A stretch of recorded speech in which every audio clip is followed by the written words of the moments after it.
আমার ছোট ছোট ভাই বোনদের বলছি, ভুল করেও কেউ কখনো নিজের জীবন নিয়ে খেলা করো না। এটা কিন্তু মহাপাপ।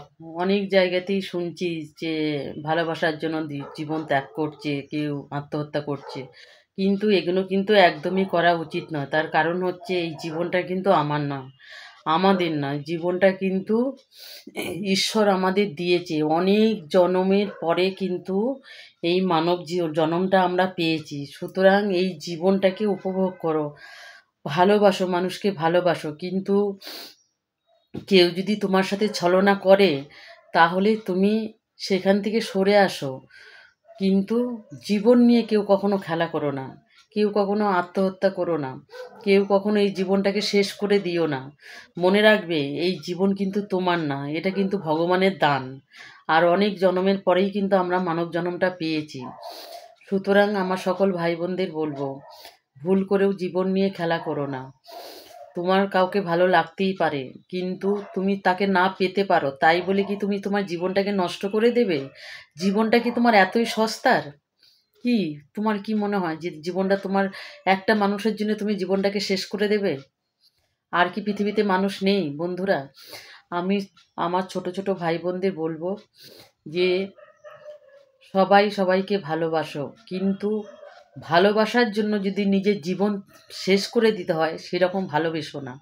সেরকম ভালোবাসার দরকার নেই। ভালোবাসার লোক তুমি অনেক পাবে, পৃথিবীতে অনেক আছে, তুমি খুঁজলেই পাবে। সুতরাং জীবন নিয়ে কেউ কখনো খেলা করো না, বুঝেছ? কেননা এই জীবন একবার হারিয়ে গেলে, তুমি যদি একবার হারিয়ে ফেলো, আর কিন্তু তুমি এই জীবন ফিরে পাবে না। আর ঈশ্বরও কিন্তু তোমাকে ক্ষমা করবে না, কারণ এটা কিন্তু ঈশ্বরের দান। ঈশ্বর তোমাকে কর্ম করতে পাঠিয়েছে, তুমি কর্ম করো, তুমি সৎকর্ম করো। তাহলে দেখবে ঈশ্বরই তোমাকে এমন একজনকে জুটিয়ে দেবে, তোমার জীবন পুরো পরিপূর্ণ হয়ে যাবে। বুঝেছ? কষ্ট দুঃখ নিয়েই আমাদের জীবন। সুখ দুঃখ না থাকলে সেখানে জীবন থাকে না। প্রত্যেকটা সংসারে অশান্তি আছে, ঝামেলা আছে, গণ্ডগোল আছে, তাই বলে কি কেউ জীবন শেষ করে দেয়? আমার জীবনেও তো আছে, আমি কি আমার জীবন শেষ করে দিয়েছি? বন্ধুরা, তোমরাই বলো। সুতরাং প্রত্যেক মানুষের জীবনে ঝামেলা আছে, অশান্তি আছে, গণ্ডগোল রয়েছে, কিন্তু তাই বলে কি সবাইকে জীবন শেষ করে দিচ্ছে? দিচ্ছে না তো। সুতরাং জীবন নিয়ে কেউ কখনো খেলা করবে না। সবাই ভালো থাকো, সুস্থ থাকো, এবং সবাইকে ভালোবাসো, সৎ কর্ম করো। তাহলে দেখবে ঈশ্বর তোমাকে সাথ দেবে, আর তুমি তোমার লক্ষ্যে ঠিক পৌঁছে যাবে।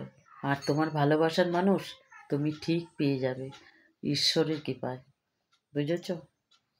টাটা।